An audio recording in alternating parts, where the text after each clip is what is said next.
8 años llevan los titiriteros de Binefar teatralizando la Navidad de los zaragozanos y este año volverán a hacerlo, aunque en otro escenario.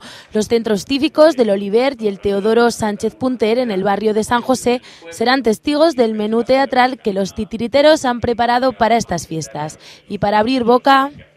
Hacemos muchos retablos de Navidad porque es el único, este espectáculo es el único, solamente lo representamos en estas fechas, y porque tienen mucha demanda.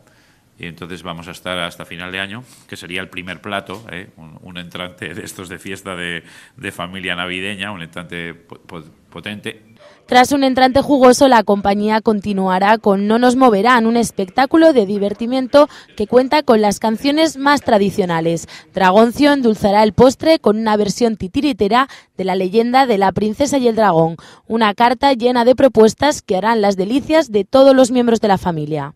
Los lenguajes, manejar que el adulto, la norma es que el adulto que acompaña al niño no se sienta minusvalorado, o sea, sienta que eso también es para él.